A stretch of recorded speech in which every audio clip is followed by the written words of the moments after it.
Now that we are familiar with how the software looks, as well as the different options available, let's load some data. To load data in Satori, click on File, and then Open. And then in the File window, go to the folder corresponding to the recording session you want to analyze. Ideally, you want to select a SNRF file. If you don't have a SNRF file, you can select a NIRx file if you are recording with a NIRx port 2, or an HDR file if you are recording with a NIRx Scout. If your NIRx device did not save the data as a SNRF file, you should export the data to a SNRF file. This can be done in Satori after you have loaded the data by clicking on File, and then Rename Document. And then you can save the file by again clicking on File and clicking Save As. And then you can save it here as a SNRF file. If you had several participants on the same day, you'll need to change the names of the individual SNRF files.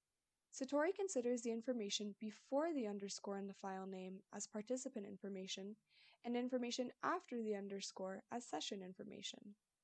For example, if you ran 2 participants on October 6th, the titles will be 2022-10-06_001 and 2022-10-06_002. Satori will treat these datasets as 2 sessions or 2 runs from the same participant during statistical analysis. This is important because the statistical model or the statistical results will differ. We will explain this further in the video about group level analysis. For now, we'll just give different names to participants acquired on the same day. The first thing to do after you've loaded your data is to check that your montage is correctly rendered. To check that it corresponds to what participants had on their head, you can click on the 3D view button in the toolbar. To rotate the head, right-click while moving the cursor around. You can also see a 2D view of your montage by clicking on the 2D view button in the toolbar.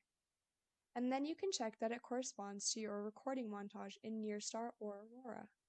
The red circles indicate sources, and the green circles indicate detectors. The green circles close to red circles indicate short distance detectors. The next thing to do is to check data quality. You can do this visually by clicking on Full Data Plot in the bottom right-hand corner. A new window opens where you can see the entire time series in each channel. You can adjust the scale in the control window on the left. The signal scale determines the scale of the y-axis, whereas the Hort scale determines the scale of the x-axis. OxyHB is in red and DeoxyHB is in blue. If you have good quality data, you should see the heartbeat as an oscillation across the entire time series. OxyHB signal, the red line, should be bigger than DeoxyHB. You should also see your triggers as vertical lines on that plot. Finally, your data should be rather stable without sharp peaks or spikes.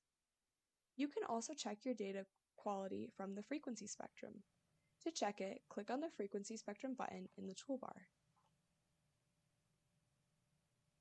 If the channel you're looking at is good quality, you should see the most power in low frequencies on the left end of the spectrum, and a peak close to 1 Hz. This peak close to 1 Hz corresponds to heartbeat and confirms that you recorded the physiological signal from the blood signal related to oxygenation. You've now checked that your data is good to go for analysis. Thank you for your attention.